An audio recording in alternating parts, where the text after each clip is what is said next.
Afghanistan, um, the other side didn't have all that stuff, and you never beat them. But you left everything on the playing field for them. That was what Obama's doing, by the way. And that's the weapons that are being used right now against us, eventually, and Israel. But you don't see it because the TV didn't tell you that. When you see it for really what it is, it makes perfect sense. When you don't have a party affiliation, when you're not either a Democrat or a Republican, because they're both the same thing. They're both the same thing. They're paid to pretend to represent you. And what changes have any of them brought that made it better for you and I? Nothing. But they got rich doing it. And why is it no one else can win the elections? These same people for the last 25, 30 years. Really? This is all these smart people that come up. Okay? When, for instance, you see these folks like Mark Zuckerberg and the folks that were part of the beginning and the inception of Facebook. You know, I was marveling at them, years ago. And I told everybody when Facebook was at $20, I said, buy it. Don't let go of it. Why don't we ever see somebody like that? Now, obviously, I'm not trying to defend Zuckerberg because I think he's a snake. I know. But you see these folks that come up like Elon Musk, same thing. These are very, very influential people. These are people that are movers and shakers, that things get done with them. Why isn't it they never really run for president? Think about it. All these movers and shakers that really get things done, that are independent, they have their own businesses, their own empires, enterprises. They don't ever want to run for president. They're all from the same family, all from the same bloodline. You can't be a billionaire unless you're part of that bloodline. And if you find yourself real close to it, somehow your airplane doesn't arrive on time. Somehow you just have a misplaced foot and you slip and you're no more. It's a big club, but you're not in it. See, when you're that rich, you can resist. And when you do a study on the Titanic, you'll see the reason why it really went down. Because there was somebody on there that didn't want to go along with the Agenda 2030 of that day. See, you're told there's an iceberg. There's an iceberg that did this. Really?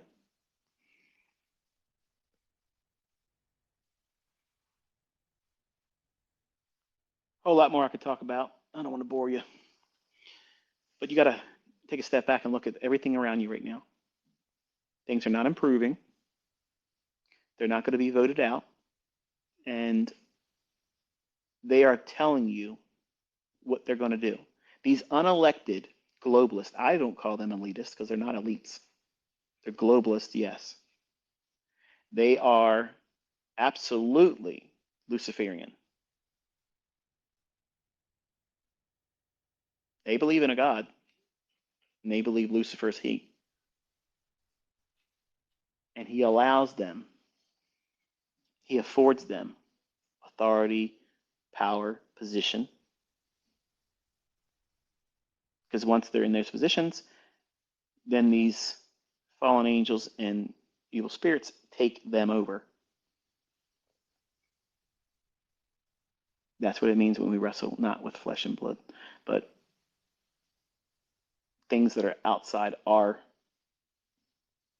earthly domain that we can't. Like, how are you going to wrestle an angel? Jacob tried and he got his hip thrown out. And that was merciful because one angel killed 187,000 of the Syrian army in one night. How are you going to wrestle with that? You're not. So we're in a spiritual war, and it's wicked, and we have to trust the Word of God. And He's already said He wins, and He's been right about everything else. So there's no reason not to believe Him. There's no reason to doubt Him. All the more reason to trust Him. And that doesn't mean that you're going to have a perfect week next week or today or tomorrow. It just means that whatever happens doesn't mean that God doesn't exist. An unanswered prayer doesn't mean God doesn't love you or doesn't exist. He's God. It's His prerogative to answer your prayer. And if He doesn't answer it, who are you to say He's wrong to do it or not do it? The person you're praying for, right now, my mother-in-law is not doing well at all. And to be honest with you, she probably isn't going to be here much longer. She doesn't eat. She refuses to eat. And she's lost a lot of weight. And my wife is really wrestling with this. And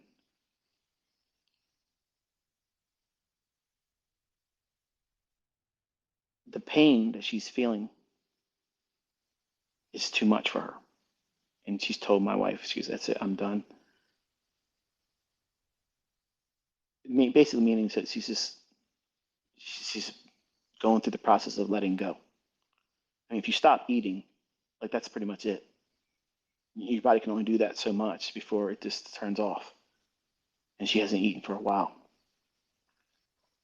She can't really put down any fluids. Everything she puts down, she throws up. And she's in constant pain. She refuses to go to the hospital. She refuses to go to the doctors. And there we are. Now, years ago, my wife would be angry at God right now. Why won't God heal her? Why won't God heal her? But she walked my life with me with my oldest son, Cody, where I prayed every single day that He would heal him. And there for a long time, it didn't look like God was healing him at all because he had to have surgeries multiple times a year because his throat would close up. And one night, if we went and had his first surgery done, he would have died in his sleep. And they would have attributed to probably sudden infant death syndrome or something to that effect. But he had a birth defect where his throat it closes up and it grows closed. And they had to constantly keep going down there, shaving it and taking parts of his throat and esophagus away.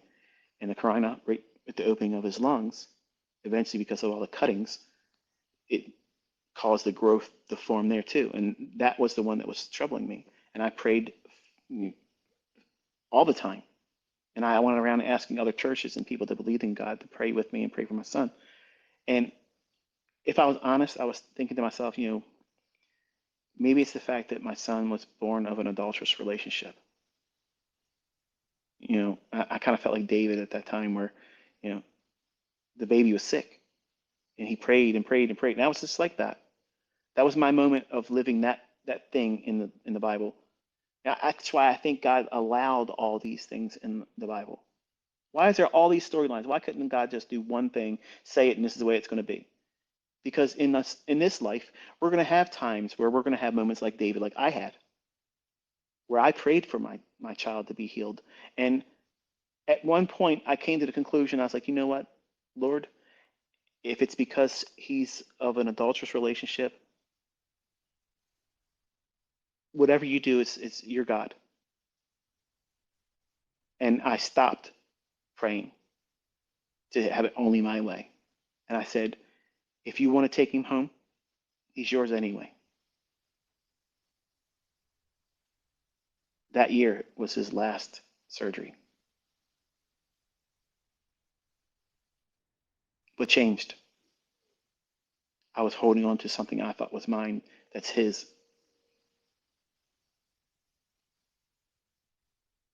He's a lot stronger than me. But he was patient with me. And when I finally saw it as I should have seen it, then he healed him. But all of us are gods. Not all of us are gods, that we are gods. All of us belong to God because he allowed us to be created. He formed and fashioned us in our mother's wombs. Every hair on our head's numbered, and he knows every single one of them. When one falls out, he knows which one it was.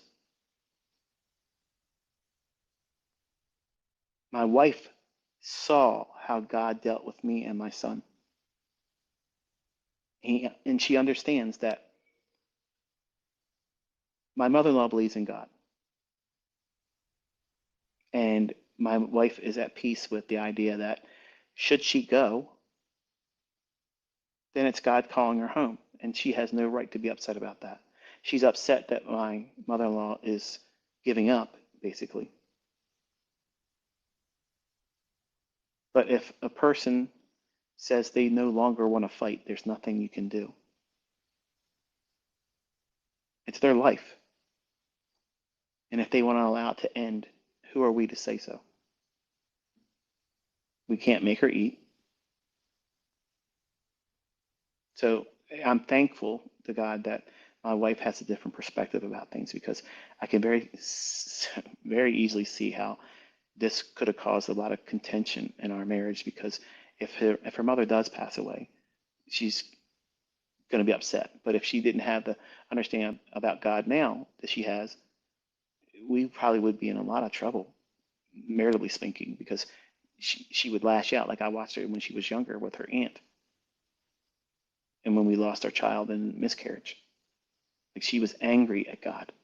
And she said things that I can't repeat here. But she doesn't think that way anymore. So the point is there, I know one of my students tweeted to me yesterday saying to pray for his mother, Lucy. And I have, and I ask all of you to pray for him as well. Pray for her, rather. Because he and a lot of you prayed for Cody. And I believe that because all of you lifted up my son's name in prayer to God, he honored that. And he healed him. Is he 100%? I think that he's a little bit more healing to go. But if he doesn't come past where he's at now, God's done more than that either of us deserve. You know, he shouldn't have been here at all. He should have passed away. But God placed a doctor, Dr. Kashina at the time. He was the highest rated uh, surgeon for pediatrics at Johns Hopkins at the time. Just so happened to be the father of my son Cody's mother's best friend. And she was visiting with him on a night that I usually would have had him. And he said, he doesn't sound right when he cries. Bring him into my office. And then we found out that his throat was like literally next to being closed. And then when you have, something like that and a whole bunch of other things, you just know that God's finding a way to intervene. And for some of you listening that, maybe you have a lot of bad things happening in your life. And you hear things like this that other people like myself here are saying, and maybe hear other people give testimony about how God graced and blessed them. And you can be, spiteful towards God and be hateful. What did you get to have all that for? And I got to go through this and have lack. How about you step out in faith in that moment? Because that's exactly what people like myself, when I thought I was going to lose my son, you think that was pleasurable? That wasn't a moment of high faith for me. Like I, in my mind, I was thinking, if he lets him go, like I'm done. I don't think I want to ever hear about God. He knows your heart. But if you're not actively trying to seek him, why should he make himself manifest to you? The Bible promises that, by the way. If you earnestly seek him, Jesus said, I and my Father will manifest ourselves to you. Well, guess what that means? That's exactly what I leaned on when I asked God to show me. That you hear me. Not answer all my prayers. Just prove right now that you hear me. And you heard the story. That's supernatural. Whether you want to believe it or not, I don't care. If he never would have did anything else beyond that, and he has done many things, that would have been more than enough for any of you. If it would have had that happen, nobody would be able to tell you that God isn't real and Christ is not him. He is absolutely God. I didn't pray to anybody else but Christ, and I got the answers.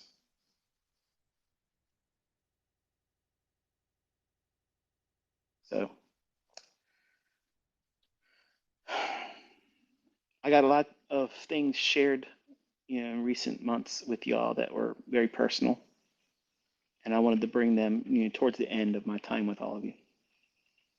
Because I knew some of them would have been sensitive topics, and I saw it. That's why I put some time between this one and the last one.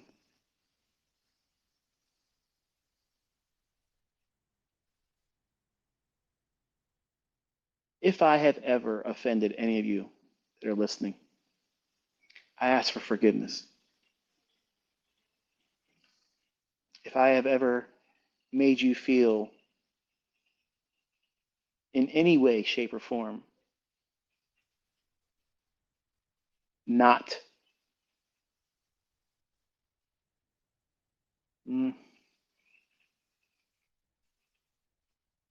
appreciated, because I appreciate every single one of you, even the folks that come to me and don't believe me, that demand constantly do this, do this, do this. I appreciate your skepticism. You were many times the sounding boards for me to provide more content. And some of you got wise to it and said, well, if I act like this, he'll teach more. I saw it. But I want you to know that there's a lot of things that I did that were all performance to garner the attention of a crowd. And once I had the crowd, you got to see what I could do. And now you get to see what God has blessed me with, he's blessing my students with. So you can wrestle with whether there's a God or not and who is God. I'm going to tell you right now, Jesus Christ is the one that blesses me, and he's the one that's behind your success. So if you want to run around and say there ain't no God and you're not going to find success in your trading, there's your answer why. Because you're being cursed. How are you going to curse the person that gives the opportunity to be blessed and say, no, it doesn't come from him, when I'm telling you that's where it comes from? Like, you got to see things that, well, even outside of trading, like how many times does somebody got to be right before you realize that I'm not special? I'm not highly intelligent. I'm not a mental giant. I'm the average common man, come from a very, very modest upbringing. But God uses me in a manner that is undeserving. I didn't earn it. But I have to remind you who it is.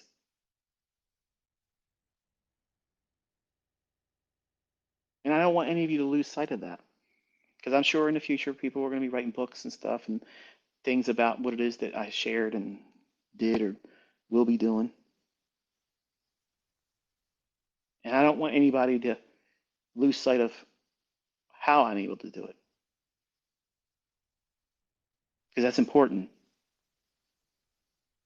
It's important to me. And I would like to think if I know a little bit about God, I think it's important to him too, because he's a jealous God. If I sat out here and said, I did this all on my own and God didn't do this, I wouldn't be able to tell you anything that worked out. That's absolutely what would happen. I would fall on my face miserably. But you got to see something. And I prayed, I asked God, please let me be able to show this and have it transfer to other students. Not for my sake, because it's not for me. I'm reminding you as I close this is not about me. Because if it was about me, I would be right now maximizing all of your attention. All of the attention and the influence I have over all of you right now, I would be monetizing it to death. I want you to ask yourself, why am I not doing it right now? At the peak of my popularity, why am I not doing it? Because it's never been my motivation. It's never been my motivation.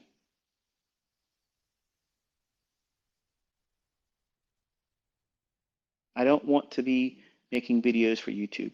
I don't want to be, I'm not doing Twitter Spaces, okay? I'm not doing them.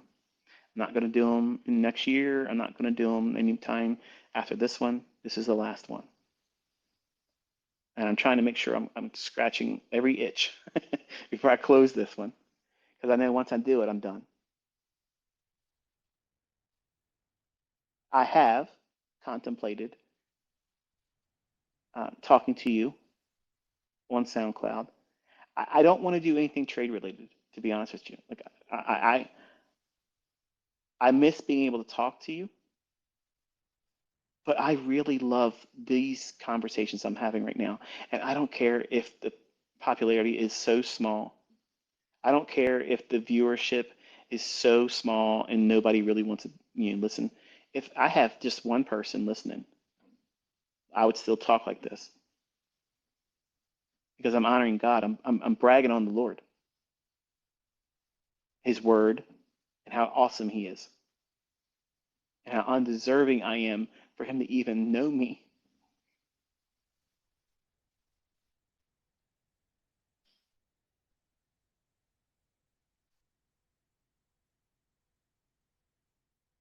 Trading has taken up all of my adult life, and I'm very thankful for God having used it not only as a means to bless my own personal life, my family members, friends, people that I don't know that I've helped, and all of you as students.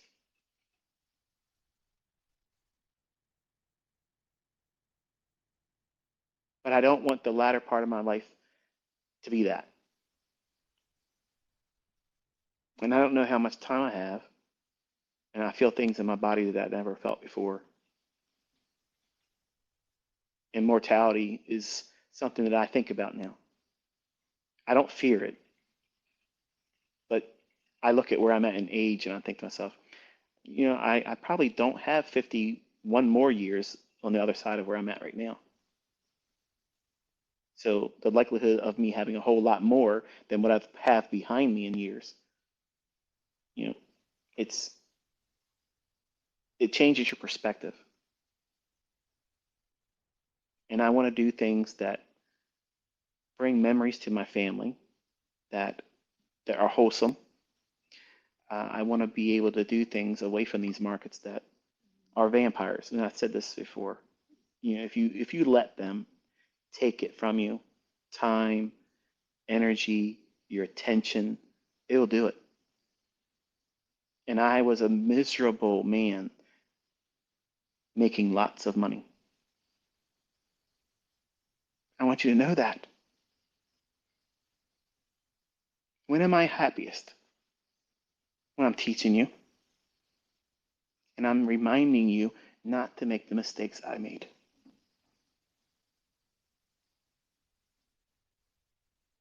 Don't put your family second. And don't lie to yourself saying you're doing it for them because you're doing it for yourself. Just like I was doing it for myself, but lying to myself and them saying it's for their benefit.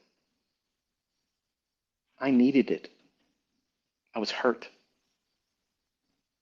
I came into this world by two people that did not want me.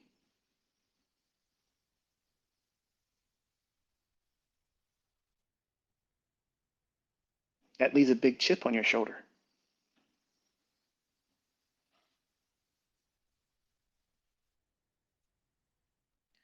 My mother knows I'm a multimillionaire and I have been for a long, long time. And I've never heard her say, I'm proud of you. And I've never wept about my mother since I was 13.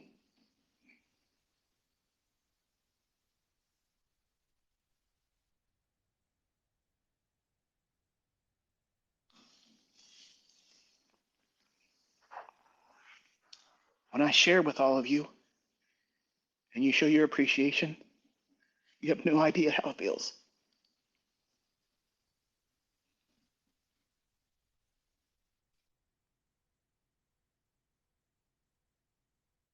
And that's what I'm going to miss. Not arrogance, not pride, not clout. It's the fact that I didn't get that from the people I love most. And you, by all intents and purposes, they were strangers to me, have given me more than my own parents did. And I want to thank you. I want to thank you for trusting me, to listen to me long enough to learn how to do this. In an industry that's full of fraud, liars that say they can but can't,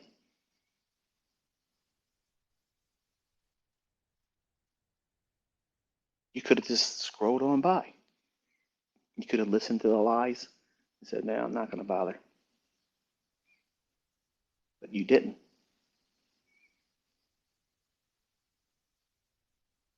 I appreciate that.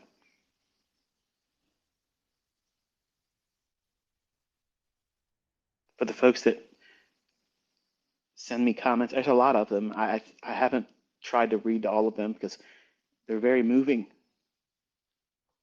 And even though I haven't liked them, doesn't mean I won't later.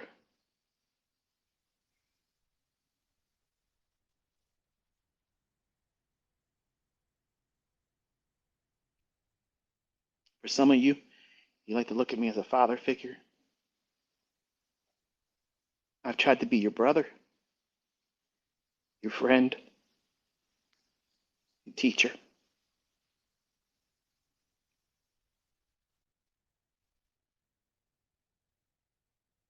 And I hope that what I've shared has helped you. I hope that you use it, that you're blessed by it, and you don't waste it.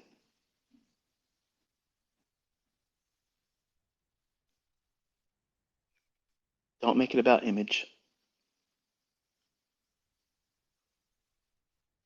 not about pomp.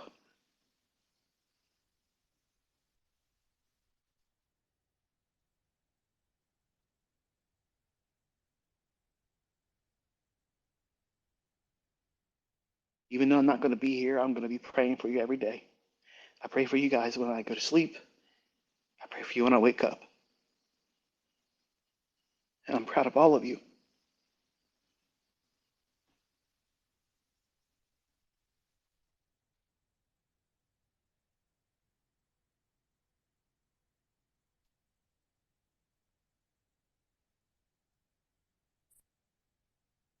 I think I've said everything I wanted to say.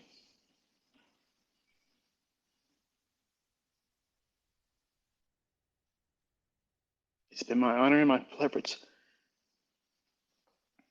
to be called your mentor.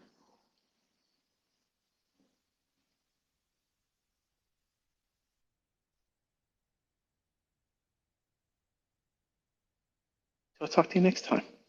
Be safe.